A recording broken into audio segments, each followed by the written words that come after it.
read faces, Mary Olmsted Stanton, volume first है, theoretical part है जी। और इसमें चैप्टर तीसरा चला है, थर्ड। और पेज नंबर कौन सा बता रहे हैं? 76 आप? हाँ जी, पेज नंबर 76। और डेट हो गई है आज 4 सितंबर 2025 है जी। जी। हाँ जी। 492025। तो इसमें मैरी ऑब्स्टेड कह रही हैं कि the two divisions which are made by anatomist are termed the voluntary and involuntary. दो डिवीजन जो है मसल्स के, जो एनाटोमिस्ट ने जी। बनाए हैं, वो वॉलेंट्री और इनवॉलेंट्री के रूप में बनाए हैं। The voluntary ji. muscles are those which are moved by the will and are the muscles involved in motion such as the muscles of the arms, legs, trunk and face। ये हाँ voluntary जी। Muscles जो हैं, ये वो muscles हैं जो कि अपनी इच्छा के अनुसार मूव करती हैं और ये मसल्स जो हैं मोशन में शामिल रहती हैं। जैसे कि आर्म की मसल्स हैं, लेग की मसल्स हैं, ट्रंक की मसल्स हैं, फेस की मसल्स हैं। These are moved whenever the individual desires and are the muscles of motion।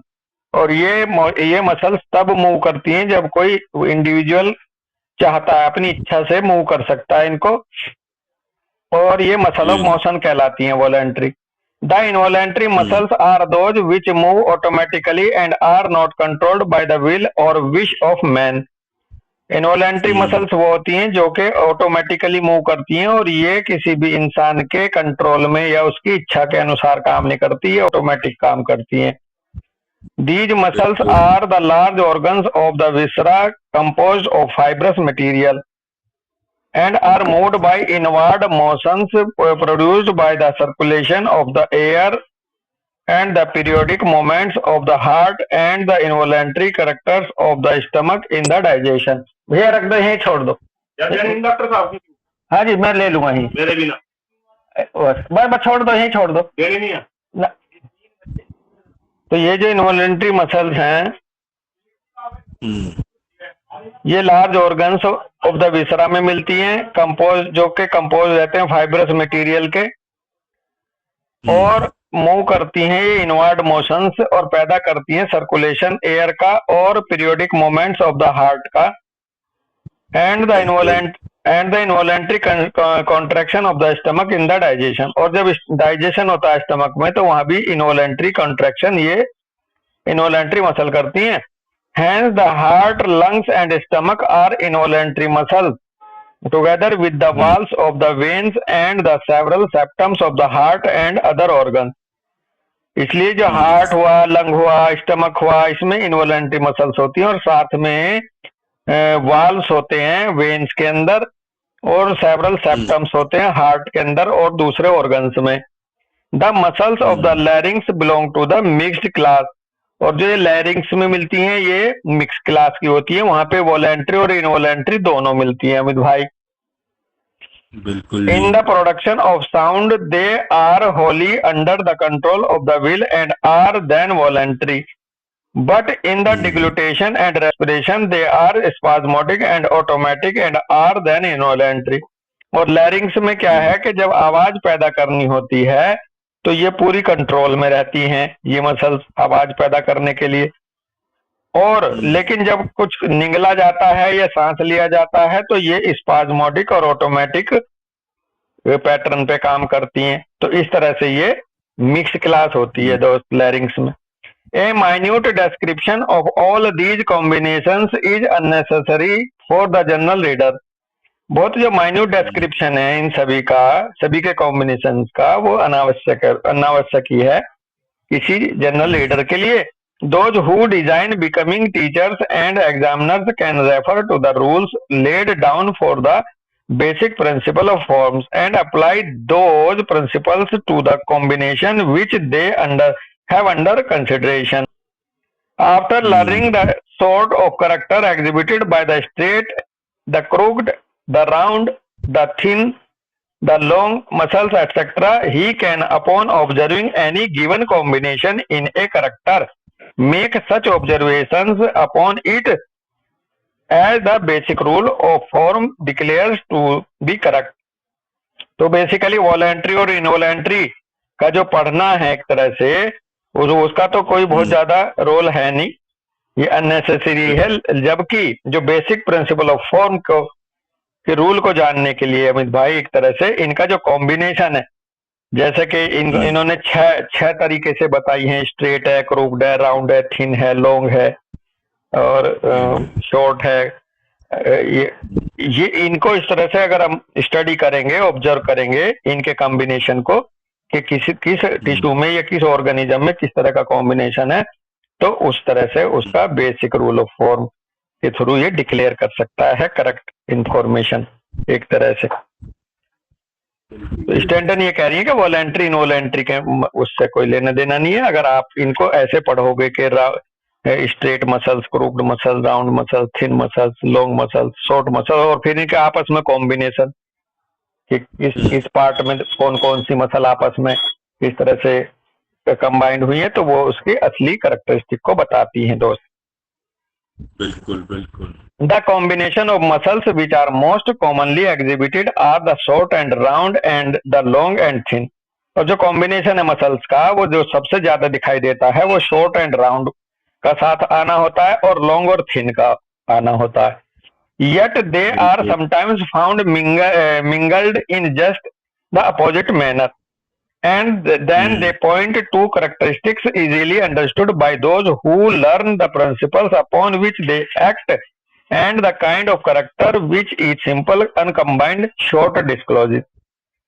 और कभी कभी वैसे जनरली तो ये शॉर्ट होगी तो राउंड के साथ जुड़ेगी, लॉन्ग होगी तो थिन के साथ जुड़ेगी, लेकिन कई बार इनका अपोजिट भी मिंगल होता है, इनका मिक्सिंग जो है वो अपोजिट मैनर में भी होती है, कई बार शॉर्ट और थिन लेकर के, राउंड एंड लॉन्ग लेकर के। और कह रहे हैं कि जो ये सीखना चाहता है इन सिद्धांतों को, अपॉन विच दे एक्ट, जिन सिद्धांतों पे ये काम करती हैं, अगर कोई इनको सीखना चाहता है, and the kind of character which each simple uncombined short discloses, those with short and round muscles have relatively broad and short figure.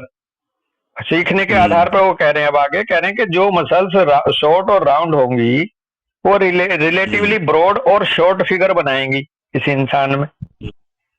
कोई इंसान अगर बहुत ज्यादा लंबा, लीन थिन लंबा नहीं है, मोटा है, छोटा है, तो उसमें मसल्स कौन सी short and thick, short and round होंगी ज्यादातर। With thick chest, broad shoulder, thick neck, जैसे कि अगर किसी की छाती थिक है, ब्रॉड शोल्डर्स हैं, गर्दन मोटी है, लो ब्रॉड हेड है, and particularly broad above the ears के ऊपर ब्रॉडनेस है, तो उनके अंदर शॉर्ट एंड राउंड मसल्स का कॉम्बिनेशन ज्यादा है। The joints small and well covered, उनके जोड़ जो होंगे छोटे और वेल कवर्ड होंगे। The finger tapering and nail all होंगे, चपटी होंगी और नाखून गोल होंगे। The feet short and thick होंगे, फिट जो है शॉर्ट एंड थिक होंगे। With high instep, the forehead broad and round outwardly at the side and rising in the almost straight line from the eyebrows upward होगा इनका। The face is round or oval, cheeks full होंगे, nose round होगी, eye large होंगी and convex होंगी, chin often डिम्पल्ड होगी ऐसे लोगों की जो शॉर्ट एंड थिक मसल्स हैं जिनमें। Hand and feet small and the limbs short, round and tapering होगी। The functions most active in this class are those of digestion, circulation and motion of the heart, lung and stomach are strong and large. और जिन लोगों के अंदर short and thick muscle का combination होगा, उनके जो function है ऑर्गन्स के, उनका डाइजेशन, उनका सर्कुलेशन, उनका मोशन, उनका हार्ट, उनके फेफड़े, उनका स्टमक जो है स्ट्रोंग होगा भाई, मजबूत होंगे वो, कद काठी के, स्टाउट, हमारे यहाँ जो स्टाउट बॉडी बोलते हैं ना जिसको, उस तरह से होगा। कहने the mental constitution disinclines to study for love of motion, here work against close application to books. और जो इनका जो मेंटल कंस्टिट्यूशन होगा, इनका मन मस्तिष्क जो होगा जनरली, वो इंक्लाइंस टू स्टडी की तरफ। फॉर लव ऑफ मोशन, ये मोशन को पसंद करते हैं, एक जगह नहीं बैठ सकते, मोशन करना पसंद करेंगे। Hair work against close application to books, और ये एक जगह टिक के नहीं बैठ सकते एक तरह से बुक्स को लेकर के। तो इस तरह की इनकी कैरेक्टरिस्टिक मिलेगी। और आगे करें, the predominance of the vital organs and shown by the strong development and action of the muscular organs, the heart, the lungs, the stomach, the reproductive system and veins give great muscular strength, love of eating and drinking, social enjoyment, athletic, music, dancing etcetera, and love of opposite sex, animals and children, ये सब मिलेगा इनमें। This type of character is incline to commercial business and speculation, contracting, brokerage, and all classes of trades which bring in the social element and allow of motion without hard labor. तो कह रहे हैं, the noted Jim Fisk of Erie railroad notoriety is a good specimen of this class. इसकी sub class, इसकी characteristic बता रहे हैं, और ये एग्जांपल दिया है कि जिम फिस्क को देख सकते हो। Those with a good brain development is combination will exhibit capacity for surgery and military life. अगर किसी में इनके साथ साथ ब्रेन का कॉम्बिनेशन अच्छा होगा तो वो उनकी कैपेसिटी फॉर सर्जरी और मिलिट्री लाइफ में मिलेगी। जैसे कि नेपोलियन को कह रही, आई इलस्ट्रेट दिस कॉम्बिनेशन। नेपोलियन में शॉर्ट थिक मसल्स के साथ ब्रेन था। The army includes many surgeons of this build, और आर्मी में कई सारे सर्जन जो होंगे वो इसी कद का ठीक होते हैं दोस्त। बिल्कुल। हाँ, तो ये बहुत ही अच्छा इन्होंने बता दिया। जहाँ शॉर्ट एंड थिक मसल मिलेंगी, शॉर्ट एंड राउंड मसल मिलेंगी, उनमें ये क्वालिटी मिलेंगी उन लोगों में। यही रुकेंगे भाई आज। बिल्कुल। राम राम भाई। राम राम।